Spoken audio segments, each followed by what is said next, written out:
어떤 친구는 말이 빠르면 너는 말이 빨라서 매력적이야.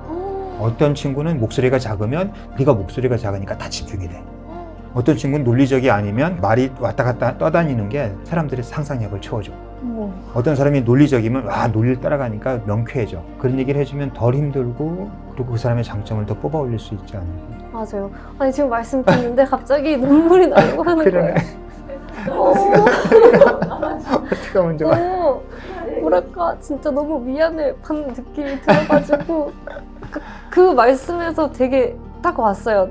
너는 말이 느리니까 매력 있는 거고 너는 말이 논리가 안 맞으니까 상상력을 자극할 수 있는 거고 와 그런 말을 해줄 수 있는 어른이 있구나. 그런 게 참 어떡해. 안녕하세요. 1% 북클럽의 이혜성입니다. 오늘은 정말 설레고 또 특별한 날인데요. 제가 학창시절부터 정말 이분의 책을 열심히 밑줄 그어가면서 또 귀퉁이를 찢어가면서 읽었고요. 고뇌에 가득 찼던 20대 그 방황하던 시절에 저에게 너무나 큰 위안을 준 책을 쓴 저자이십니다. 이분의 경력을 간단하게 소개해드리자면 광고회사 제1기획의 국장 그리고 TBWA 코리아의 CCO 크리에이티브 대표를 맡으셨고 지금은 또 8단어 책은 도끼다 같은 베스트셀러의 작가로서 책을 파는 광고인으로 살고 계신 박웅현님을 모셨습니다. 안녕하세요. 안녕하세요. 지금 혜성님의 소개를 들으면서 너 웅현아 너 잘 살아왔나 보다 그 생각이 들었어요. 이런 얘기를 들을 수 있다니 영광입니다. 제가 사실은 그 웅현님이 워낙 초대박 TV 광고도 많이 만드셨고 또 수상 경력도 화려하시고 칸 국제광고제 심사위원으로도 활동하시고 이런 거를 쭉 읊으려고 하다가 그런 걸 굉장히 쑥스러워하시는 성격이신 것 같아서 잘하셨어요. 그래서 많이 뺐습니다. 잘하셨어요. 지금만 해도 과해요. 8단어 책에서 한국 교육 시스템과 미국 교육 시스템의 다른 점을 짚어주셨잖아요. 한국과 미국의 교육 시스템을 둘 다 경험하셨잖아요. 그러니까 석사를 또 미국에서 하셨고 그러다 보니까 그 차이점을 굉장히 잘 설명해 주신 것 같아요. 미국의 교육 시스템은 네 안에 뭐가 있는지 들여다봐주고 그걸 끄집어내주는 훈련을 하는데 우리나라에서는 네 안에 뭘 더 집어넣어야 되는지 지금 뭐가 있는지를 존중하는 게 아니라 현재 뭐가 부족하고 뭐가 없고 맞습니다. 그거를 체크를 해서 채워주고 채워주는 맞아요. 그런 교육 시스템이다라고 언급을 맞아요. 해주셨는데 저는 정말 많이 공감을 했어요. 네. 그러니까 저도 초등학교, 중학교, 고등학교 시절 동안 한 번도 외국에서 공부한 적이 없었고 대학교도 한국에서 나왔으니까 이 주입식 교육 시스템을 누구보다 뼈저리게 경험한 사람이란 말이에요. 물론 어렸을 때 유학을 가서 더 다양한 세상을 경험했으면 좋았겠지만 이미 이런 사회에서 교육을 받았고 살고 있는 우리들은 앞으로 어떤 노력을 더 하면서 살아야 될까 하는 생각이 들더라고요. 지금 혜성님이 말 다 한 것 같아요. 그러니까 일단 인지를 해야죠. 우리 교육이 내 안에 걸 솟아나오는 걸 찾아서 발전시키기보다 만약에 내가 27살이다 그러면 지난 27년 동안 내가 받은 교육은 내 안에 것을 빼내는 것이 아니라 집어넣으려고 했었던 것을 인지를 해야 돼요. 문제를 인지해야 문제 해결이 시작이 되니까 그 인지가 첫 번째고요. 네. 그거를 느껴야 되고요. 그러면 이제 그 다음부터는 그럼 지금부터라도 28살부터라도 내가 뭘 원하는 건지 내 안에는 무엇이 있는지 내 안에 있는 것과 초등학교 엄마 친구 아들이 있던 것이 무엇이 다른 건지 엄마 친구 아들처럼 될 필요는 없고 내 삶을 살아야 되니까 그러면 나는 그 친구가 가지고 있지 않은 무엇을 가지고 있는지 어떤 부분을 더 키워야 될지 어떤 부분은 내가 바꿔야 될지를 생각해야 되는 거죠. 그게 해야 될 일이 아닌가 싶어요. 특히 우리 사회는 외부의 재앙점을 찍어놓고 저렇게 되라가 너무 센 사회예요. 맞아요. 그게 나이대별로 다 정해져 있어요. 있잖아요. 네. 그래서 어디서 컬럼을 썼는데 우리나라는 20대 여자가 들어가야 될 상자가 있고 20대 남자가 들어갈 상자가 있고 40대 가장에 들어갈 상자가 있는 것 같아요. 그러니까 이제 추석이나 이런 명절 되면 다 고문을 당한 거잖아요. 그쵸. 너는 왜 결혼을 안 하니? 너는 왜 애가 어떠니? 너는 왜 그러고 있니? 라고 하잖아요. 네. 이거는 바깥에 점을 찍어놓고 넌 그 상자 바깥에 있는 거야 지금. 빨리 들어가 라고 얘기를 하는 거거든요. 이게 우리 사회에 너무 팽배해 있다 보니까 어떻게 보면 되게 안타까운 일인 안타깝죠. 거네요. 그러면 그 개인이 가지고 있는 능력의 최대치가 올라갈 수가 없는 거예요. 그러니까 대한민국 사회의 경쟁력을 위해서도 이건 안 좋아요. 대한민국 사회에 5천만이 있다면 그 5천만이 가지고 있는 각자의 장점들이 올라와 줘야 되는데 점을 하나 찍어놓고 다 그 점으로 가라라고 하는 거죠. 이거를 돌아가신 이어령 선생이 베스트 원과 온리 원으로 얘기한 거잖아요. 대한민국 사회는 베스트 원을 지향하거든요. 제가 베스트고 네가 세컨 베스트고 너 서드 베스트야. 넌 지금 베스트. 넌 지금 3200번째 베스트니까 2700번째 베스트로 갈 수 있고 이게 우리나라잖아요 지금. 근데 이제 온리 원을 찍어놓으라고 하면 네. 엄마 친구 아들은 명문대를 나와서 컨설팅 회사에서 일하는 사람이지만 나는 어떤 상황을 거쳐서 여기서 일하는 나예요. 그럼 이건 나밖에 없죠. 여기서 아무도 될수 답을 없죠. 찾아내야 되는 거죠.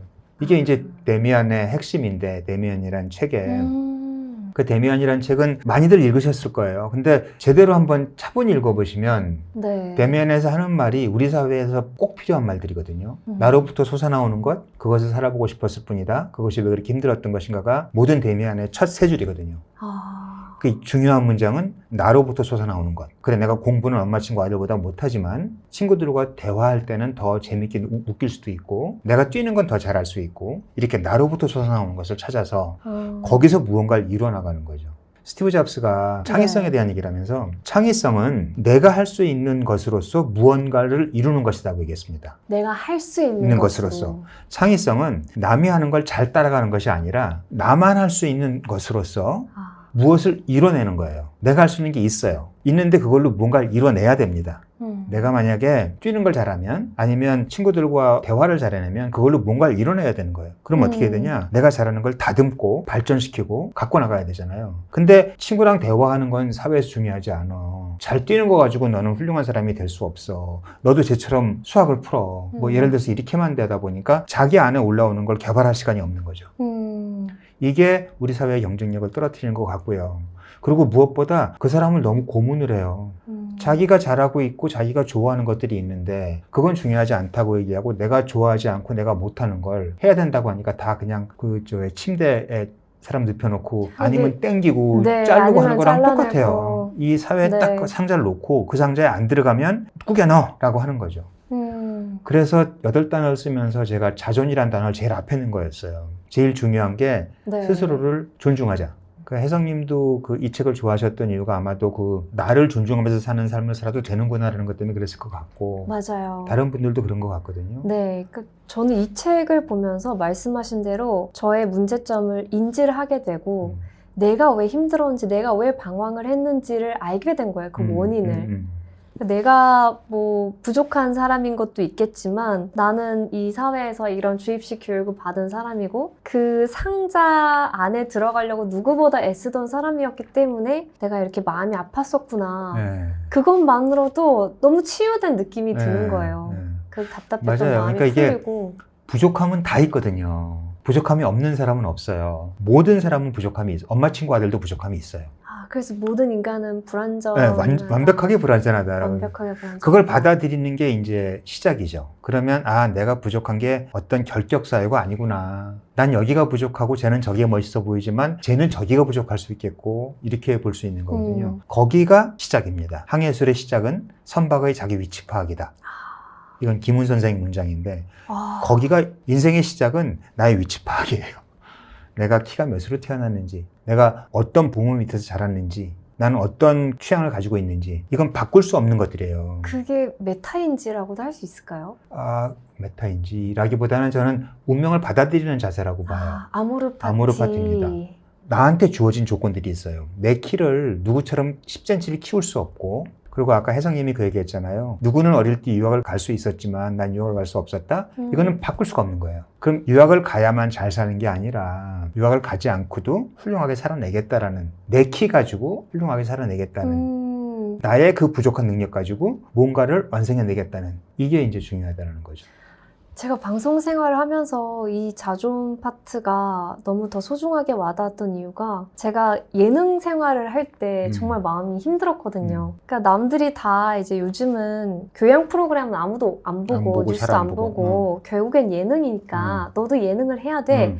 이런 말을 듣고 열심히 예능을 해보려고 했어요. 근데 저는 학창 시절에 그냥 구석에서 정말 공부만 했던 사람인 거예요. 친구들이랑 재밌게 농담을 해본 적도 없고 그러니까. 그런 사람이 이제 정말 이제 재능 많은 연예인들 사이에서 웃긴 얘기를 하고 네, 말이 막 날라다니잖아요. 네. 그리고 그 말을 하다가 중간에 끼어들어야 맞아요. 뭔가 내 파트를 얻어낼 맞아요. 수 있는데 저는 그냥 어버버 하다 보면 녹화가 끝나고 또 그 다음 녹화 전에 엄청 스트레스를 받는 거죠. 맞아요. 그러니까 저는 아무런 파티를 하지 못했던 것 같아요. 맞아요. 내가 어떤 사람인지 내 배경이 뭔지도 생각 안 하고 이게 좋대. 예능이 인기가 많대. 맞아요. 그러니까 나도 예능을 하는 아나운서가 돼야 돼. 라는 그 강박에 그 열심히 뛰어봤지만 그건 저의 길이 아니었던 거예요. 저의 옷도 그러니까. 아니었고. 맞아요. 맞아요. 근데 계속 그렇게 생각했어요. 나는 왜 저 개그맨 분들처럼 웃기지 못하지? 음. 왜냐면 실제로 노잼이다. 네. 그런 얘기를 제작진한테 많이 듣기도 했고 왜 이렇게 리액션이 약해?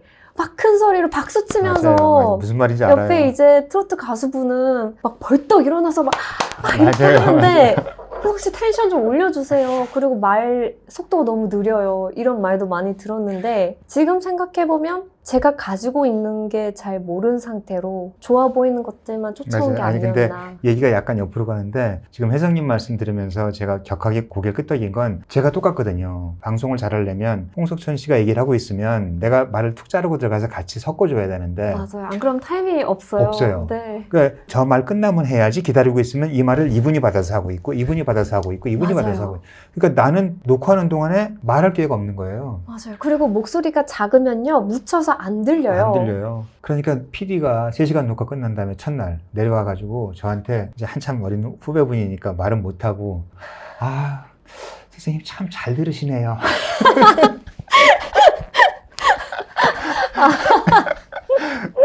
그 얘기는 너 듣지만 말고 좀 말 좀 해. 근데 그때 제가 느꼈어요. 저는 그걸 못하는 사람이에요. 근데 그걸 하라고 하니 아까 혜성님 말씀처럼 나한테 맞지 않는 옷을 입고서 들어가라고 한 거죠. 저는 혜성님의 유튜브 채널 열었다는 얘기를 들으면서 유튜브 채널을 개설을 하는데 책 얘기를 하고 싶다라는 게 이제 안에서 우러나온 거라고 생각이 들거든요. 맞아요. 네. 그러니까 제가 좀 장기적으로 봤을 때 내가 오래 지속할 수 있는 콘텐츠가 뭘까? 그리고 내가 어렸을 때부터 살아온 이 20살까지의 인생에서 나의 중심을 차지하고 있었던 게 뭘까? 그런 거를 생각하게 된 거죠. 이 8단어 덕분에. 지금 그러니까 이 유튜브 콘텐츠가 스티브 잡스 말입니다. 내가 잘하는 것으로서가 나온 거예요. 이제 해야 될 것은 무언가를 이루면 되는 거거든요. 그러니까 이제 내가 잘하는 것으로서 사람들이 좋아하고 혜성님도 만족스러운 콘텐츠가 지속적으로 생산이 되면 그게 창의적이라는 거죠. 잡스의 창의성에 대한 개념 정의로 그렇게 연결이 보면. 되네요. 전 아까 운현님이 우리나라에는 연령대별로 그리고 성별별로 상자가 다 정해져 있다고 말씀하신 게 너무 흥미로웠거든요. 지금 저도 이제 30대 나이니까 주변에서 결혼에 대한 얘기를 그렇죠. 많이 물어보세요. 그게 꼭 부정적인 의도가 있어서라기보다는 그냥 이 나이대에 사람들은 여성분들은 결혼을 많이 하니까 그래서 저도 그 문제에 대해서 뭔가 나만의 확신을 가지고 가고 싶은데 그게 참 쉽지 않은 것 같아요. 또 웅녀님도 따님을 키우신 입장에서 그런 거에 대한 고민을 많이 하시지 않았을까. 현실적인 문제와 사랑하는 그 딸의 어떤 주관을 존중하는 아버지로서의 입장과 저는 우리 따님의 인생은 온전히 우리 따님의 선택이라고 봐요. 저한테 물어봤을 땐 얘기는 해줘요. 제가 느끼는 바는 얘기를 해주는데 꼭 결혼을 해야 된다거나 어떻게 살아야만 한다는 답은 없어. 이것도 답을 바깥에 찍어놓는 거거든요. 정답을 찾으려고 하는 거예요. 정답을 찾고 있는 거거든요. 정답이라는 게 없어요. 정답은 없고 아까 제가 마블 코믹스가 아니라고 얘기했잖아요. 인생은 그냥 삶은 순간의 합이에요. 우리 딸이 결혼을 할지 안 할지 모르겠고 딸이 결혼을 한다고 온다면 큰 마음으로 축하해 줄 것이고 딸이 결혼을 안 하고 혼자 살겠다고 한다면 큰 마음으로 지지해 줄 거예요. 그건 그분의 판단인 거고 어떤 분이든지 간에 어떤 사람이든지 간에 그래서 혜성님도 마찬가지 같거든요. 혜성님이 다 아름다워요. 그리고 다 힘들어요. 양가가 다 있어요. 결혼을 하는 건 너무 아름다워요. 결혼 생활은. 근데 너무 힘이 들 거예요. 결혼을 안 하는 건 너무 아름다워요. 너무 힘이 들 거예요. 이거는 인지를 해야 되는 거죠. 우리 딸한테는 이런 얘기를 하죠. 그러니까 결혼을 했을 때 겪게 된 어떤 질곡과 아름다운 순간, 결혼을 하지 않았을 때 겪게 된 어떤 경험과 이런 것들에 대한 우리들의 추측, 내가 읽어봤던 것, 이런 것들에 대한 얘기는 나눠요. 그 다음에 이제 내가 선택을 해나가는 거죠. 그리고 인생은 흐름이거든요. 인생은 계획처럼 설계도로 진행이 되질 않고요. 네. 물살처럼 진행이 되는 게 인생이에요. 한 인생은 한 사람의 그 노력이라는 시줄과 시대의 흐름과 운때라는 날줄이 겹칠 때 직조가 되는 게 인생이지. 저 이 표현이 너무 좋아요. 시줄과 날줄. 네. 근데 시줄과 날줄이 겹칠 때 직조되는 게 인생이라고 한다면 내가 통제할 수 없는 날줄이 들어오는 거를 알아야 될 거 아니겠어요? 그렇죠. 그 시대적 흐름은 내가 어떻게 바꿀 수가 하겠어요? 없으니까. 코로나 오는데 내가 무슨 잘못을 했는데 맞아요. 내가 열심히 준비해가지고 3년을 준비해서 사업을, 대학교 앞에 네. 커피숍을 냈고 드디어 내가 하고 싶은 일을 했는데 3개월 만에 코로나가 오면 무슨 잘못을 한 거예요, 이 사람이. 그쵸. 이런 네. 일이 너무나 많거든요. 그래서 흐르는 거거든요. 그러니까 잘 흘러가면 되는 거죠. 혜성님도 몰라요. 결혼에 대해서 생각이 있는지 없는지 하는데 어떤 사람을 만났고 마음에 맞는 것 같고 결혼하고 싶다라는 생각이 들 수도 있고요. 그 흘러가는 거거든요. 그래서 물살을 잘 타는 게 인생이다라고 생각을 하는 거죠. 그러니까 계획을 잘 세우는 게 인생이 아니라 센 물살이 들어오면 센 물살을 타나가고 나는 솔직히 지금은 내 인생의 물살이 약했으면 좋겠어 라는 바람을 얼른 내려놓고 왜냐하면 그 바람을 가져봐야 아 네가 그런 바람이니 내가 물살을 약하게 해줄게 라는 세상은 없어요. 아 네가 3년을 준비해서 커피숍을 낸 거야? 아 코로나 내가 6개월 밀어줄게 이런 건 없어요. 없어요. 세게 들어오면 그걸 또 타야 되고 그럼 거기서 또 답을 찾아 나가고 근데 이게 참 젊을 때 하기 어려운 생각인 것 같아요. 왜냐면 그냥 나의 노력과 맞아요. 재능만으로 맞아요. 이 결과가 좌우될 것 같다는 생각이 있으니까 맞아요. 다른 운이라든지 타이밍 같은 거는 잘 생각하지 못하게 되는 맞아요. 시기가 맞아요. 청춘인 것 그래서 같아요. 8단을 썼어요. 그러니까 제가 이걸 쓴 게 40대 후반, 50대 초반인데 네. 딸 주변 사람들한테 이 얘기를 해주고 싶었던 거예요. 지금 혜성님 말씀처럼 내가 그 나이 땐 이렇게 생각을 못 했거든요. 그냥 내가 계획 세우면 될 것이고 안 된 건 내가 잘못한 거고 내가 부족해서 그랬던 거지 쟤는 된 걸 보면 이라는 삶을 저도 살아왔거든요. 근데 이제 50대 돼서 그 나이대를 살고 있는 20, 30대 내 딸과 딸의 친구들을 보면서 아, 이 얘기를 한번 해주면 좋겠다 가 8단어가 된 거거든요. 맞아요. 그걸 이렇게 세련되게 8단어로 표현하셨다니. 저라면 뭐 그냥 20대 알았으면 좋았을 것들 이렇게 했을 텐데 8단어 너무 임팩트가 있잖아요. 그런 스토리가 있었네요. 근데 결혼 얘기가 나와서 트렌치 수프라는 영화를 제가 정말 재밌게 봤거든요. 그 중에서 주인공이 결혼은 디저트부터 시작하는 식사다라는 얘기를 하거든요. 어떤 의미예요? 재밌다. 가장 맛있고 달콤한 것부터 시작을 한다. 그 말을 듣고 결혼이 좀 두려워진 거예요. 결혼 초기에는 당연히 디저트를 먹는 행복한 생활이겠지만 10년, 20년 살다 보면 맛없는 식사만 남게 되는 게 아닐까. 그게 없는 결혼은 없어요. 누군가는 그 얘기를 했습니다. 연애는 운문이고 결혼 생활은 산문이다.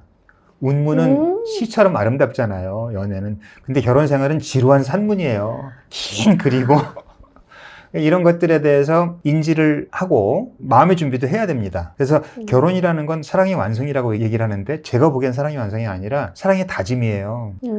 배우자를 선택해서 결혼을 해서 반지를 꼈다라는 것은 길을 쓰고 이 인간을 사랑하고 말겠다라는 다짐의 반지이지 완성되는 게 아니에요. 힘들 거예요. 후회하는 순간이 반드시 올 것이고 그 배우자의 입냄새를 맡아야 될 것이고 이 모든 것들이 있을 거라는 거죠. 그 단점에도 불구하고 이 사람의 단점은 작게 보고 이 사람의 장점을 크게 봐서 같이 인생을 만들어 나가겠다가 저는 결혼이라고 봐요. 결혼식 앞둔 분들한테는 좀 너무 잔인한 얘기 같지만 결혼식에서 실제로 하시지 않았어요? 저희 힘들 거다. 네, 주례를 쓴 적은 없고 축사를 해달라고 하길래 그 얘기를 했죠. 축하한다. 이렇게 좋은 날 할 얘기가 아닌지 모르겠지만 결혼해서 살다 보면 힘든 순간은 반드시 올 거다. 많이 올 거다. 여자는 시금치가 싫어질 날이 올 거다. 시자가 들어간다고. 그래서 그런 순간이 오면 모든 사람이 다 겪는 거라고 생각해라. 그리고 가끔, 아주 가끔 정말 좋은 순간이 올 거다. 천상의 배필을 만났어. 그런 순간은 나에게만 있는 행운이라고 생각을 해라. 그게 결혼 생활이라는 얘기를 해줬었죠. 진짜 뜻깊었을 것 같아요. 저도 음. 가끔 결혼식 사회 보다 보면은 다 행복, 축복 이런 말밖에 없거든요. 근데 그런 거 없거든요. 그러니까 올 한해 좋은 일만 생기세요라는 그런 해는 없거든요. 늘 행복하세요도 없는 말이거든요. 그래서 그런 말씀 안 하시잖아요. 안 해요, 저는. 네. 네, 그래서 저도 웅녀님의 그 책을 읽고 나서는 왜 새해나 추석 때 인사드릴 때 늘 건강하세요, 늘 행복하세요라는 그러니까요. 말을 안 하려고 노력해요. 그거 네. 되게 영혼 없는 말일 수 그렇죠. 있거든요. 그리고 불가능한 얘기거든요. 맞아요. 그래서 제가 최근에는 이제 인사할 때 자주 쓰는 말이 좋은 하루 만드시길, 좋은 한 해 만드시길이라는 단어를 많이 써요. 그러니까 보내시길, 되시길이 아니라 만드시길. 만들어야 되는 거예요. 좋은 하루는 만들어야 되는 겁니다. 비를 흠뻑 맞고 팀장한테 깨지고 밤 11시가 됐어요. 근데 거기서 좋은 하루를 만들어야 되는 거예요. 그러니까 좋은 하루는 만들어지는 거지. 여기는 뭐가 들어가냐면 나의 의지와 노력이 들어가는 거예요. 흠뻑 비를 맞고 팀장한테 깨졌다는 그 사실을, 객관적 사실을 어떤 주관적 해석을 할 것이냐가 인생에서 가장 중요한 거거든요. 그래서 그 사실은 변화가 없어요. 비는 흠뻑 맞았고 팀장한테 깨졌다는 사실은 바꿀 수가 없어요. 이게 아모르파트입니다. 6시간 전으로 가서 자기의 보고서를 바꿔서 팀장의 칭찬을 받을 수는 없어요. 이미 끝난 일이에요. 그러면 이 객관적 사실을 어떤 주관적 시선으로 바라볼 것이냐가 나한테 남은 거예요. 그러니까 비를 맞으면서 사랑은 비를 타고 나는 영화의 장면을 내가 경험한 것 같아 라고 생각을 하고, 팀장한테 깨지면 원래 그 사람은 야단치는 사람이니까 원래 월급 받는 이유가 팀장한테 깨지는 것 때문에 주는 거 아니야? 그리고 깨진 것 때문에 내가 한번 생각해 볼 기회를 가졌네. 와, 이거 진짜 행운 아니야? 라고 생각을 하는 거죠. 이렇게 되면 좋은 하루가 만들어지잖아요. 그러네요. 그래서 좋은 하루를 만드시길이라는 말이 맞는 말이라고 생각을 해요. 그렇게 해서 나온 말이네요. 저는 이제 웅녀님이 광고인으로서의 생활을 본격적으로 시작했을 때 그때가 더 궁금해지는데, 대학생 때까지 정말 무대 공포증이 있을 정도로 맞아요. 말하기를 두려워하셨다고 했잖아요. 맞아요. 그랬던 박웅현이 대기업에 들어가서 수많은 프레젠테이션을 하면서 큼직큼직한 대기업 광고를 따내고 대중 강연도 진짜 많이 맞아요. 하셨잖아요. 이렇게 지금 카메라 앞에 앉아있고 네. 미쳤어? 그래서 웅녀님이 말하기를 잘하게 된 과정, 그리고 웅녀님만의 말하기의 특징, 이런 게 저는 또 궁금해졌습니다. 네, 그것도 30대 중반까지 공포증이 있었거든요. 다른 사람들 앞에서 말을 못했어요. 와, 근데 광고회사라는 상상이 안 가요. 네, 광고회사라는 곳은 어쩔 수 없이 광고주를 설득해야 되고 프레젠테이션 이런 걸 해야 되는 거예요. 그래서 한 5년 차 정도까지는 뭘 했냐면 스크립트는 내가 다 써줬어요. 원하면 내가 다 써드릴게요. 근데 무대에만 쓰게 하지 마세요 라고 했었거든요. 발표만 시키지 마세요가 있었는데, 그게 이제 한계점에 다다른 거예요. 그러니까 이 쓴 거를 읽는 사람들, 이거 네 얘기를 내가 읽으니까 뭐 이상해. 전달이 제대로 안 될 수 있겠네요. 그리고 네 말이 더 설득력이 있는데 그 말을 왜 나한테 하라고 해. 막 이러면서 이제 갈등이 생기기 시작하고 어느 순간에 이제 내몰린 거죠. 더 이상 갈 수가 없는 상황이 된 거라서 첫 프레젠테이션을 해야 되는 그날이 온 거예요. 그렇지 않고는 방법이 없는. 너무 떨렸겠다. 너무 떨렸고요. 그래서 그때 경쟁 프레젠테이션이었고 어떤 그 가구 회사였는데 50명이었어요. 심사위원단이. 50명 앞에서 처음 하는 거잖아요. 그래서 네. 지금도 기억나는데 10포인트로 A4지 6장 정도, 20분 정도 프레젠테이션을 다 타이핑을 했고, 이제 그때 내가 할 수 있는 건 외우는 거니까. 그 A4 용지 6장 외우셨다고요? 그거 다 외웠죠. 아니, 뭐, 혜성님도 그거 잘 하실 거예요. 아니, 그걸 어떻게 외워요? 다 외웠죠. 다 외우고, 그리고 이제 외운다고 되는 게 아니죠. 외운 다음에 이제 사람들이 나를 보면 하얘지거든요, 머리가. 그래서 아무것도 생각이 안 나는 경험을 많이 해봤어요. 머리가 하얘져서. 그러니까 그게 싫으니까 거울 앞에 서서 얘기하고, 지하철 타고 가면서 혼자서 중얼중얼 거리고, 마지막 날 즈음에는 아내를 소파에 앉혀놓고 하고, 이렇게 연습을 해서 프레젠테이션 했죠. 옷 다 젖으면서. 어땠어요? 어떻게 했는지 기억이 안 나요. 그러니까 그냥 저는 외운 대로 이 챕터 다음에 이 챕터지를 쭉 읽은 거죠. 근데 끝나고 나서 이제 선배들이 어떻게 6장이 토시 하나 안 틀리냐? 너무 무서워요. 와. 그게 첫 시작이었어요. 그 다음부터 계속 해야 됐었고 계속 너무 공포스러웠는데, 그래서 내면을 들여다봤어요. 왜 이렇게 남들 앞에서 얘기하는 게 힘들지 했다가 발견한 사실이 내가 잘하려고 하는 거예요. 실수하면 안 된다는 생각을 하는 거예요. 멋있어야 된다는 생각을 하는 거예요. 멋있어야 된다. 그리고 요 챕터가 빠지면 안 돼. 요 단어가 빠지면 안 되는데 이 단어 꼭 기억해야 되는데 하니까 떨리는 거예요. 너무 잡고 있는 거예요, 제가. 그래서 잘하려고 하지 말자. 그럼 프레젠테이션의 목표는 뭐냐? 우리가 한 달 동안 고민한 거를 전달만 하면 되는 거지. 내가 멋있을 필요도 없고, 내가 잘할 필요도 없고, 누구와 눈을 마주치면서 꼭 얘기할 필요도 없고. 저는 프레젠테이션을 잘하려면 네. 그렇게 교육을 받았거든요. 액션을 해라. 그리고 키맨의 눈을 마주치면서 이렇게 얘기를 해라. 그리고 이렇게 돌아라. 막 이런 걸 하려고 하니까 지금 돌아야 되나? 지금 손가락? 이러고 있었거든요. 이걸 다 내려놔 버린 거예요. 다 내려놓고 나는 지금 한 달 동안 우리가 고민한 거 얘기해 주면 돼 라고 하니까 그냥 좀 편안해지더라고요. 그게 프레젠테이션의 본질이에요. 그래서 그때 제가 받았던 프레젠테이션 교육이 반면교사가 된 거예요, 저한테. 그래서 제 후배들한테는 저는 절대 그 얘기를 안 했고요. 어떤 친구는 말이 빠르면 너는 말이 빨라서 매력적이야. 어떤 친구는 목소리가 작으면 네가 목소리가 작으니까 다 집중이 돼. 어떤 친구는 논리적이 아니면 말이 왔다 갔다 떠다니는 게 사람들의 상상력을 채워줘.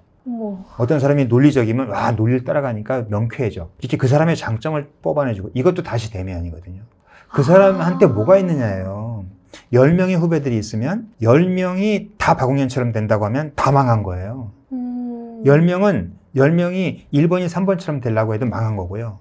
7번이 2번처럼 되려고 해도 망한 거예요. 제가 할 일은 10명의 10개의 장점을 뽑아내야 되는 거죠. 이것도 다시 맨 처음 우리가 했던 얘기로 돌아가는 거잖아요. 자기 속에 있는 것들을 끄집어내서 다시 잡수로 가네요.